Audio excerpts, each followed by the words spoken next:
नमस्ते सदा वत्सले मातृभूमि जय हिंद दोस्तों। आज की टॉप डिफेंस हेडलाइंस हैं। लखनऊ में बनेगी स्वदेशी ब्रह्मोस मिसाइल, 80 हेक्टेयर जमीन मात्र ₹1 के लीज रेंट पर दिया जाएगा। जनरल सीडीएस विपिन रावत ने कहा कि साइबर और अंतरिक्ष के क्षेत्र में चीन की तकनीकी प्रगति भारत के लिए चिंताजनक है।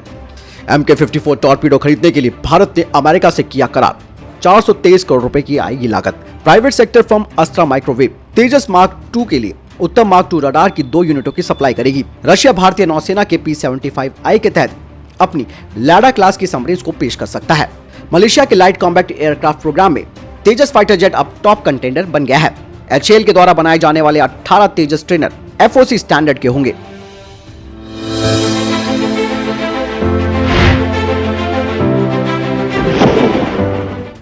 Private sector firm Astra Microwave Tejas Mark 2 के लिए उत्तम मार्क 2 रडार की 2 यूनिट्स की सप्लाई करेगी, जिनकी लागत करीबन 12.8 करोड़ रुपए है और ये 15 अप्रैल 2022 तक HAL को सौंप दिए जाएंगे। अस्त्रा माइक्रोवेव L1 बिडर के रूप में चुनी गई थी, जबकि Bharat electronics limited L2 bidder के रूप में सामने आया था। बता दें कि उत्तम मार्क 2 992 यानी कि 992 ट्रांसमीटर रिसीवर मॉड्यूल्स के साथ है, जिसकी 160 किलोमीटर की डिटेक्शन रेंज है। लेटेस्ट रिपोर्ट्स की बात करें तो पहला प्रोटोटाइप तेजस मार्क 2 का 2022 में आएगा और इसकी फ्लाइट ट्रायल 2023 से शुरू हो जाएगा। रशिया अपनी पहली लाडा क्लास की सबमरीन्स को ओवरहॉल और मॉडर्नाइज कर रहा है, जिसमें कि फ्यूल सेल AIP सिस्टम लगाया जाएगा और इस महत्वपूर्ण विकास के तहत रशिया लाडा क्लास के एक्सपोर्ट वर्जन को भी भारतीय नौसेना के प्रोजेक्ट 75I के तहत पेश करेगा। आप सबको मालूम ही है कि भारतीय नौसेना की ये डिमांड है कि AIP सिस्टम सी प्रूवन होना चाहिए।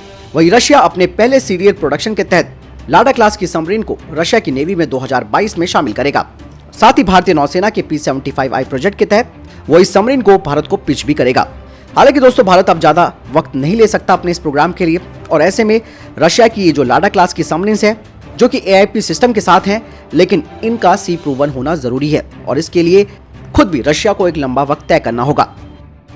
मलेशिया के light combat aircraft fighter jet programme में दक्षिण कोरिया का FA-50 और भारत का तेजस टॉप कंटेंडर बने हुए हैं, लेकिन जो लेटेस्ट रिपोर्ट्स आई है उसमें कहा जा रहा है कि FA-50 में ISA रडार लगाने में अभी वक्त लगेगा और ऐसे में भारत का लाइट कॉम्बैट एयरक्राफ्ट तेजस उसको एक बढ़त मिली है। कोरियन एरोस्पेस इंडस्ट्री का प्लान है कि वे अपने FA-50 को अपग्रेड करेगी और इसको एक्सपोर्ट के लिए तैयार करेगी और 2022 तक वो FA-50 को मल्टी रोल कॉम्बैट एयरक्राफ्ट में बदल देगी।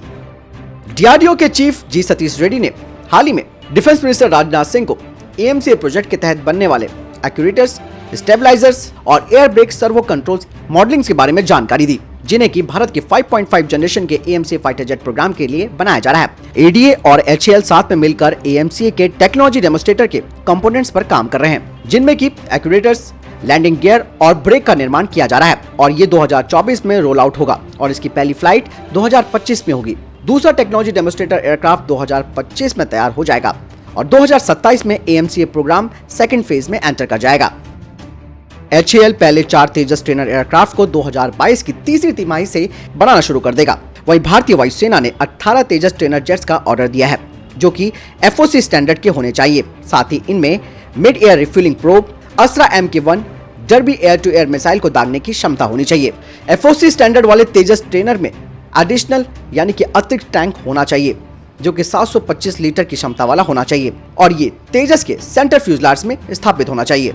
इसके अलावा 2 फिक्स टैंक्स भी लगे होने चाहिए, जो कि 1200 और 800 लीटर की क्षमता वाले होने चाहिए, जिससे कि ये फाइटर जेट लंबे मिशन पर जा सके।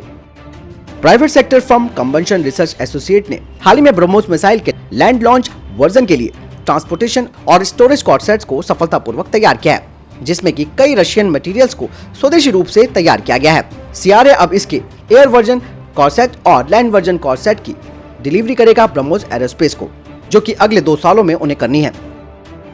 हिंदुस्तान शिपयार्ड लिमिटेड ने भारतीय नौसेना को 50 TB टग वीरन को सौंपा है। इस पोत की कुल लंबाई 34.54 मीटर है और चौड़ाई 11.26 मीटर और इसकी डेप्थ है 4.49 मीटर और इसका ग्रॉस टन भार है 472 और ये पोत 2 मेन इंजन से चलता है और ये engine volt Snyder propulsion unit से चलते हैं।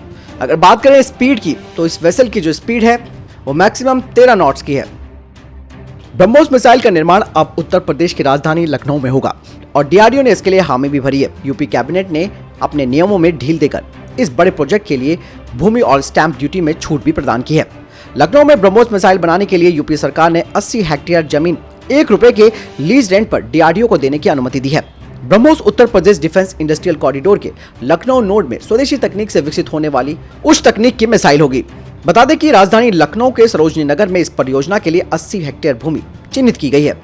इस परियोजना में डीआरडीओ आने वाले 5 से 7 वर्षों में कुल 9,300 करोड़ रुपए का इन्वेस्टमेंट करेगा। साथ ही 500 लोगों को प्रत्यक्ष रोजगार मिलेगा। इसके अलावा करीबन 1500 लोगों को अप्रत्यक्ष रोजगार भी मिलेगा और यूपी में हर साल बनेंगी 100 मिसाइलें। यही नहीं, इसके अलावा राज्य को 4 वर्षों के दौरान 1440 करोड़ रुपए की जीएसटी भी मिलेगी। रक्षा मंत्रालय ने अमेरिका की सरकार के साथ एक करार किया है। ये डील भारतीय नौसेना को मजबूत बनाने के लिए की गई है।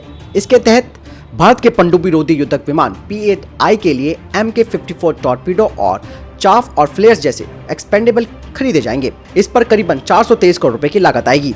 रक्षा मंत्रालय के प्रवक्ता ने इस बारे में जानकारी दी है। भारतीय नौसेना के बेड़े में कुल 11 P-8I विमान है। इनकी मैन्युफैक्चरिंग अमेरिकी एरोस्पेस कंपनी बोइंग से होती है। P-8I विमान को इनकी पनडुब्बी रोधी युद्धक क्षमताओं के साथ ही समुद्री टोही क्षमताओं के लिए जाना जाता है। सीडीएस जनरल विपिन रावत ने कहा कि भारत कई भारी सुरक्षा चुनौतियों का सामना कर रहा है और सबसे बड़ी चिंता की बात यह है कि साइबर और अंतरिक्ष के क्षेत्र में चीन की तकनीकी प्रगति। उन्होंने कहा कि हिंद प्रशांत क्षेत्र में जियोपॉलिटिकल प्रतिस्पर्धा भी देखी जा रही है, जिनमें हिंद महासागर क्षेत्र में रणनीतिक ठिकानों की दौड़ और उत्तर में चीन के द्वारा बेल्ट एंड रोड चौकियों का सैन्यकरण बढ़ाना भी शामिल है। तो दोस्तों, ये थे अभी तक के टॉप डिफेंस और स्पेस अपडेट। वीडियो के सामने कोई प्रश्न जवाब है, आपका कोई सवाल है, कमेंट सेक्शन में लिखकर जरूर पूछ सकते हैं। बहरहाल इस वीडियो के लिए इतना ही। मिलता हूं नई वीडियो के साथ। चैनल सब्सक्राइब करना ना भूलिएगा। नमस्कार, जय हिंद, वंदे मातरम।